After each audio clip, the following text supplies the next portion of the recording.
இப்போ நிறைய பேர் ஸ்டோன்ஸ் யூஸ் பண்ண ஆரம்பிச்சிட்டாங்க. அது மேல ஒரு பெரிய கிரேஸும் வந்துருச்சு சார். இந்த எண்கள்ல பிறந்தவங்க இந்த ஸ்டோன்ஸ் யூஸ் பண்ணலாம் அப்படின்னா என்ன ஸ்டோன்ஸ்? நல் முத்து கரெக்டாக சொல்லணும்னா கல்ச்சர்டு முத்துன்னு சொல்லிட்டு இப்போ செயற்கையாக முத்து வளர்க்குறாங்க தூத்துக்குடியிலலாம். அது மாதிரி செயற்கையாக வளர்க்காத முத்தாக இருக்கணும். நேச்சுரலாக ஃபார்ம் ஆன முத்து பார்த்தீங்கன்னா எக்ஸாக்ட் ரவுண்ட் ஷேப்பில் இருக்காது. அது ஒரு மாதிரி அமீபா மாதிரி ஜிக்ஸாக்காக இருக்கும், லைட்டாக கொஞ்சம் அன்ஷேப்பாக இருக்கும். அந்த மாதிரி நல்முத்து அவங்க வாங்கி அணியலாம், ரொம்ப நல்லது பண்ணும். பெயர் அவங்க ரொம்ப கேர்ஃபுல்லாக பார்த்து அமைச்சுக்கணும்.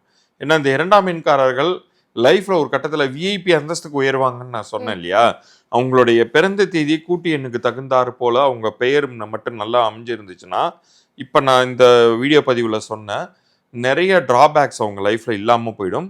ரொம்ப ஈஸியாகவே ஸ்மூத்தாகவே லைஃப்பில் முன்னேறி வருவாங்க. அதுக்கு இப்போ நம்ம ஆதன் ஆன்மீகம் நேயர்களுக்கு நான் எப்போதும் சொல்வது தான், உங்களுடைய பிறந்த தேதி 2/11/2029 இருந்து உங்களுடைய பெயரை சரியாக அமைஞ்சிருக்கான்னு செக் பண்ணோன்னா உங்கள் பெயரையும் பிறந்த தேதியும் எனக்கு வாட்ஸ்அப் பண்ணுங்கள் கீழே தெரிகிற நம்பருக்கு. அந்த பெயர் பொருந்திருக்கா இல்லையாங்கிறத நான் இலவச பொது பலன்களாக கொடுக்குறேன். பெயரை ஆங்கில எழுத்துக்கள் அனுப்புங்க. அப்படி பொருந்தலைன்னா என்ன செய்யணுங்கிறத நான் சொல்கிறேன்.